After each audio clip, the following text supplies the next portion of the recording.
ഞാൻ ഒരു ദിവസം രാവിലെ ഉറക്കം 3 മണിക്ക് കാണുന്നത് എൻ്റെ അമ്മ മണൽ വെച്ച് കത്തിക്കുന്നത്.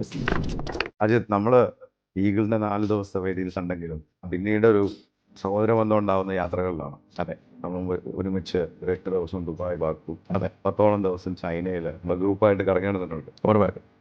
ഈ ട്രിപ്പിലൊക്കെ ഞാൻ ശ്രദ്ധിച്ചിട്ടുണ്ട്, ആ ഗ്രൂപ്പിൽ 50 പേരുണ്ടെങ്കിലും അജിത്താണ് താരം. അതെ എന്ന് വെച്ചാൽ നിങ്ങളെല്ലാവരും എന്റർടൈൻ ചെയ്ത് എന്ത്? ചിരിച്ച് കളിച്ച്, ഞങ്ങൾക്ക് ഒരു നിമിഷം പോലും ഒരു ഗ്യാപ്പ് ഉണ്ടാവില്ല നിങ്ങളെ കുറിച്ച് എന്തെങ്കിലും തമാശ പറയാൻ. അതെ എങ്ങനെയാണ് ചിരിച്ച് കളിച്ച് നടക്കാൻ പറ്റുന്നത്? ഈ എനർജി ഇങ്ങനെ പമ്പ് ചെയ്യുന്നത് ഞാൻ പല പ്രശ്നങ്ങളും ഡയറക്റ്റ് ഇറങ്ങിപ്പോയി നിന്ന് അറ്റൻഡ് ചെയ്തിട്ടുണ്ട് സാർ.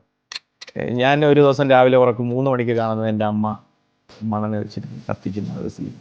ആ സമയത്ത് എൻ്റെ ധൈര്യത്തിൻ്റെ പുറത്താണ് ഞാൻ പോയി ചാക്കെടുത്തിന് വേണ്ടി അമ്മേനെ സപ്പോർട്ട് ചെയ്ത് എടുത്ത് സ്വന്തം കയ്യിലെടുത്ത്, അച്ഛനും പെങ്ങളും എല്ലാം തകർന്ന് നിൽക്കുന്ന സമയത്ത് ഞാൻ ഇവരെല്ലാം ക്യാരി ചെയ്ത് കൊണ്ടുപോയി മെഡിക്കൽ കോളേജിൻ്റെ വരാന്തയിൽ ഒരു 60-70 ദിവസം കിടന്ന് ഈ സ്കിൻ ഫുള്ള് കത്തിപ്പോയതാണ്. അതായത് ബേണാന്ന് പറഞ്ഞാൽ 35% മുകളിലായിരുന്നു ബേൺ. അതിനെല്ലാം ഞാൻ പ്ലാസ്റ്റിക് സർജറി ചെയ്ത് റിക്കവർ ചെയ്തിട്ടാണ് അങ്ങനെ തിരിച്ച് കൊണ്ടുവന്നത്.